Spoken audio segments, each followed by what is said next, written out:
Welcome to the Vital Spirit podcast. I'm Dr. Kelly Livingston, a naturopathic physician and your guide to a new health reality, one that connects body, mind, and spirit. Together, we'll dive deep into the art and science of holistic healing. Through working with hundreds of women through midlife transitions, I've discovered something profound. Most of our physical and emotional challenges are rooted in a maladaptive stress response. And true healing begins when we regulate our nervous system. Each episode will explore complex health topics in simple, empowering ways, uncover the deeper wisdom within each of us, and share practical tools for nervous system regulation to help you awaken your vital force and create lasting wellness. So, if you're ready to reconnect with yourself, your health, and your purpose, let's begin this journey together so you can experience life more fully human and deeply healed. Hi, and welcome back to the Vital Spirit podcast. I'm Dr. Kelly Livingston. This is part 2 of our IBD Master Series. So definitely check out part 1 if you haven't already.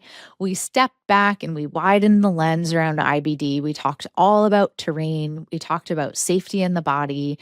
We talked about the nervous system, of course, some depth psychology, and why inflammatory bowel disease does not live only in the gut, and why we don't just treat labs. But today we are going to talk about labs because we're going to step more into the clinic, and we're not going to reduce IBD just to labs or protocols, but we're definitely going to highlight how complex physiology is actually navigated in patient care and why so many people with IBD feel overwhelmed, confused, or failed by both extremes, where food doesn't matter on one end and do everything perfectly forever and avoid all these foods forever on the other end. So this is where nuance really matters.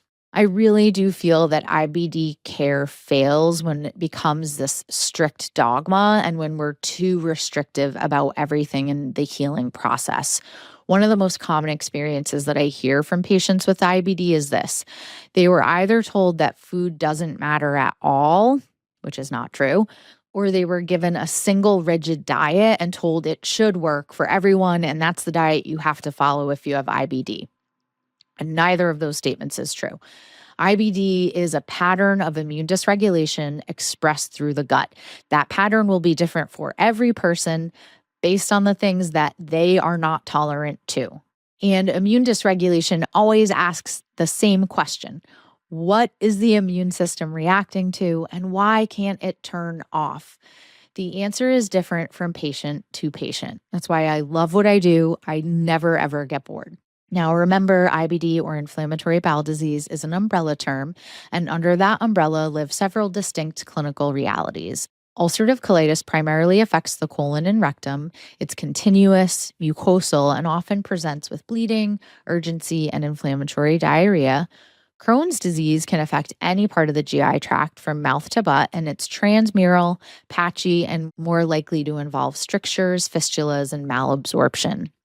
Whereas microscopic colitis presents a lot differently. It's often with chronic watery diarrhea and normal-looking colonoscopy findings, but inflammatory changes will be seen under the microscope. So I've worked with a lot of microscopic colitis patients, proctitis patients, so many different versions of this, and I just want to name those at the beginning of this episode. So these distinctions matter because they reflect different immune patterns. And in my experience, there will be different microbial environments, so maybe different species that we find on stool testing and different vulnerabilities, as well as different tools that tend to work, although yes, care is always individualized. And what unites them all is this loss of immune tolerance at the gut level. And again, I know I mentioned food in the previous episode, but if you think about the one thing that's going to interact with your GI tract every single day, it is what you put inside of it, aka your food. Okay, so let's talk about how I utilize labs and how I don't. So labs are not just the ultimate only truth. They're not the only thing that we're trying to work on when we're working together, but they are important data points. So they don't define you. Just because you have high calprotectin or you have antibodies doesn't mean that that is who you are or that you need a medication for the rest of your life. They do not predict your future. And they definitely do not dictate whether healing is possible. I have seen patients with labs that were off the charts in the wrong direction, and I've seen those labs improve. I've also seen patients where labs weren't that bad, quote unquote, on paper, but those patients' experiences were quite uncomfortable. So, a lab without a story or a lab without the patient's experience is really meaningless. And a story without labs is also incomplete in my experience. I really like the data in inflammatory bowel disease around food, around inflammation, both systemic and local in the gut, and around immune response.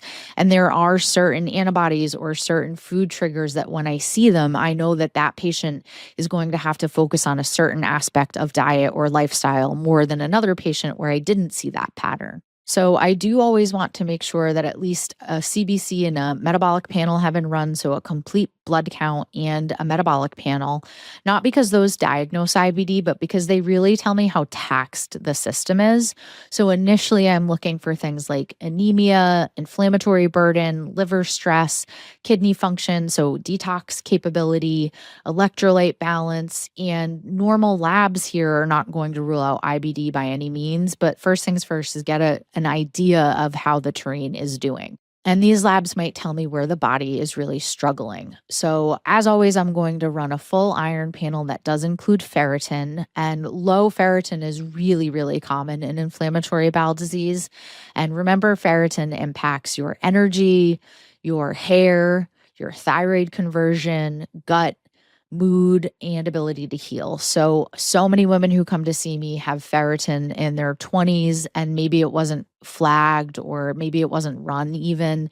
And this is not optimal. I'm not just asking, is iron low? I'm also asking why. So, is there a microscopic bleed in the gut? Is iron being lost through inflammation? Is there malabsorption because of mucosal damage or dysbiosis? And you really can't heal, in my opinion, when there are things in the terrain that are deficient. Part of working with the vis and working with the body's ability to heal is giving the body what it needs, right? Removing obstacles to cure and giving it what it needs. And when we don't have optimal iron or ferritin, the body doesn't have what it needs to heal. And we need to ask why that happened in the first place. I also always assess omega fatty acid status in IBD patients and omega 3 to omega 6 balance. So, inflammatory bowel disease is consistently associated with a pro inflammatory fatty acid profile, and you can run this in your blood work, right? Omega 3 deficiency is going to impair membrane fluidity, immune signaling, barrier repair, and the resolution of inflammation. You need your omegas to reduce inflammation. So, this is really important in IBD patients. I also assess key micronutrients like zinc. We need zinc for the tight junctions in our colon, for integrity of our GI tract, and for immune regulation. We need magnesium for our nervous system and our bowel motility. We need selenium for antioxidant defense and immune balance. We need vitamin D for immune tolerance. We need B12 and folate for absorption, neurological health, cellular repair. So you really can't rebuild an inflamed gut in a nutrient depleted body. So, first things first is assess the status of these in blood work. And as you start to work on sources of inflammation and heal the gut, you will see these improve as well.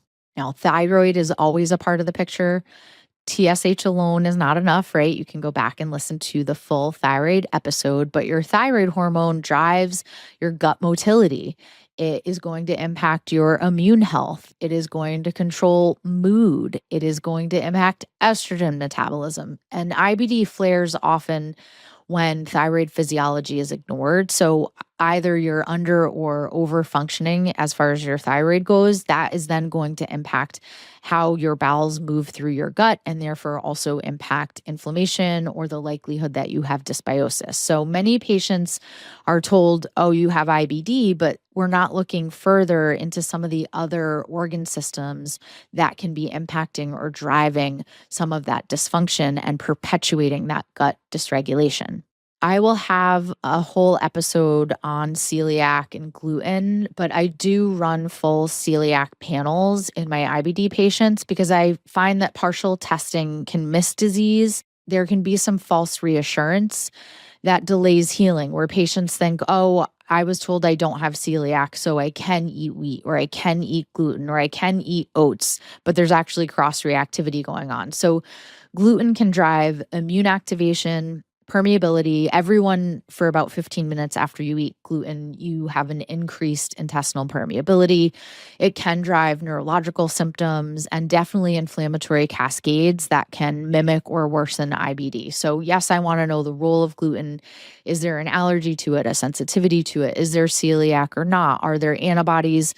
Do we see elevated tissue transglutaminase? Do we see gliadin antibodies? And all of that helps me guide that patient really around diet and around how strict we need to be in the beginning when we're removing inflammation, and then what things can be added and layered back in the future. And then, of course, inflammatory markers. So, CRP or HSCRP can be normal in active IBD. And this is why stool testing matters, because calprotectin markers in the stool, which are typically elevated in IBD, reflect local immune activation in the gut. So, I can't just diagnose IBD based on calprotectin alone, but it demands a lot of respect in IBD patients. It is something that we track over time, and it is something that I've had great success with reducing in patients. And I love seeing that lab, of course, match up with the patient also feeling better and their stool normalizing. And I track calprotectin over time to assess trajectory and to know how our interventions are working, not to instill fear. It's actually quite rare that I won't see calprotectin go down as we start to work on root causes. But if it didn't, there might be something else there that we need to look into. It might mean that our treatments aren't getting to the root cause. It might mean that that patient does need to consider medication. So tracking calprotectin is really key. I also am assessing fecal secretory IgA to understand mucosal immune tone, dysbiosis patterns, and essentially the contribution of imbalance of good and bad bacteria on inflammation in the gut, and also the contribution of food consumption on inflammation in the gut. I'll very often look at fecal secretory IgA in the stool and see that it's high in IBD patients. And again, it's something we track and try to bring down. I'll see that come down as butyrate is normalized and optimized. So as that short chain fatty acid production is elevated, whether that's through diet and fiber or through butyrate supplementation. But essentially, I'm trying to track, is your immune IgA elevated because of food or because of gut dysbiosis or lack of short chain fatty acids? And as we work on those and you see it improve, it's really cool to track, both as a practitioner and as the patient experiencing it. So these markers tell me whether the terrain is healing. And then, of course, I'm also tracking ANA or anti-nuclear antibody. I'm looking at ANCAs. I'm looking at all of the antibodies basically that might go along with an active IBD flare. I'm tracking them to know, is our intervention helping? Is it working alongside of that patient feeling better? So they do help me to understand immune tone. Is the immune system still hypervigilant? Is it still over responding? What is the pattern there? Are there other systemic autoimmune processes we need to look into that are overlapping? And again, how well the terrain is healing. Now, as we are tracking these labs, again, I'm always working on diet in IBD patients. And sometimes patients will come to me and they will have already started on an autoimmune paleo or elimination diet, and those can be profoundly helpful for the right patient at the right time. They can reduce immune antigen load quickly. So if you're eating something that's triggering your immune system and triggering inflammation, when you pull that out, that's going to reduce that inflammatory burden pretty quickly. And for patients whose inflammation is largely food driven and intestinal permeability based, this can dramatically reduce symptoms. And sometimes patients stop there. They're like, I feel so much better, right? But that is why I do track labs. And food sensitivity versus allergy is something I got really in depth in the episode on that topic. So go back and listen to that if you have not yet, because some patients react to gluten, some patients react to dairy, some patients react to yeast. Sometimes it's salicylates or oxalates. Sometimes it's a histamine intolerance.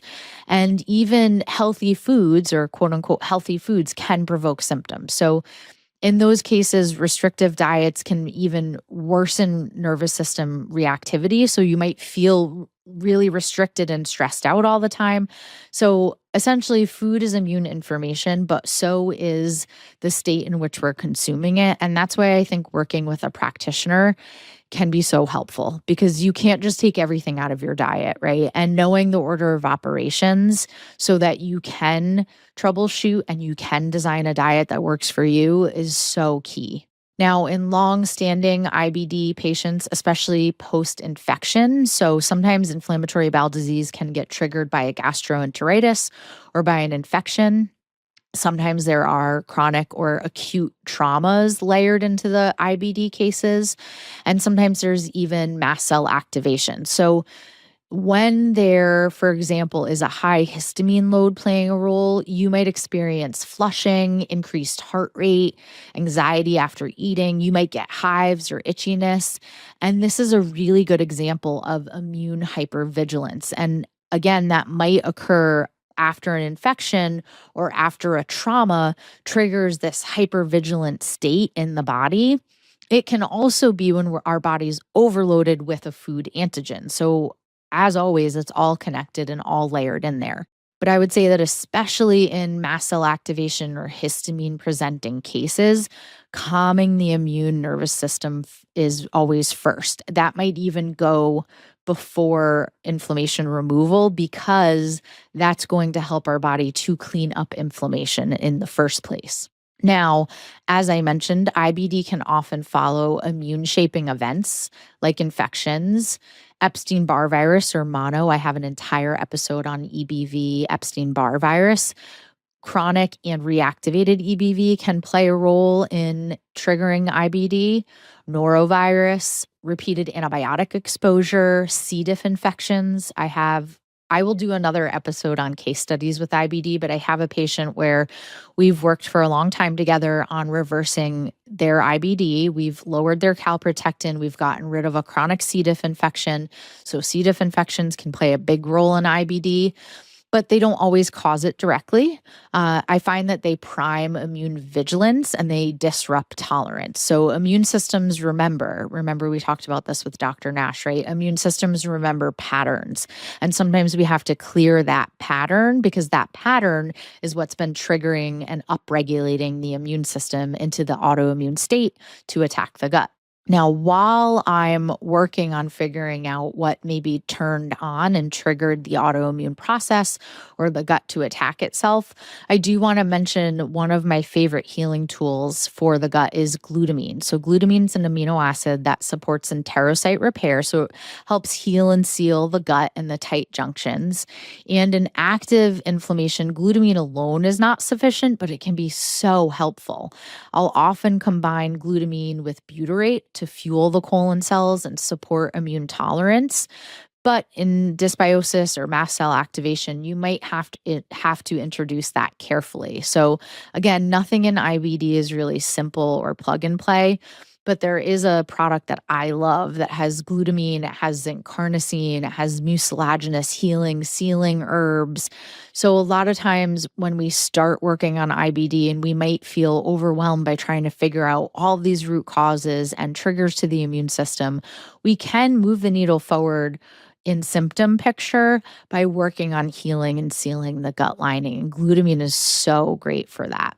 So yes, we're removing inflammation. Yes, we might be using things like glutamine and butyrate. And this is a really great moment to highlight how IBD is treated differently than other autoimmune diseases, because we can't simply turn off the immune system when the gut is continuously exposed to triggers. Our gut lining is one part of our body that is essentially outside of our body, right? So this is really why treatment must be sequenced, not forced. So step one, yes, is remove inflammation. Yes, we might start working on healing and sealing the gut lining, but I'm going to share with you now the sequence or the order of operations that I think is the most helpful in inflammatory bowel disease. So just like with IBS, step one is regulation. So regulation does come first. I think nervous system safety is non-negotiable, because without regulation, our immune tolerance can't be restored. We're constantly potentially in hypervigilant state or fight or flight or dorsal vagal shutdown. And our intestinal barrier and lining can't repair if cortisol's high, for example. And microbiome interventions are going to fail if we're still dysregulated and we're not getting into a healing state. So this is part of recognizing and reducing inflammation, essentially. And regulation does typically, in my practice, look like introducing patients to mind body work, to breath work, to rhythms in their day. We prioritize sleep. We take moments to pause and rest and relax. We work on co-regulation with a regulated, healthy nervous system, right? This is not just lifestyle, and it's definitely not just diet. It's true holistic immune medicine. And then step 2, diet, is huge. So yes, we do remove inflammatory load based on physiology, and sometimes that means gluten removal, dairy removal, sugar removal, ultra-processed food elimination, and simplifying the diet. We talk about easily to digest soups and stews.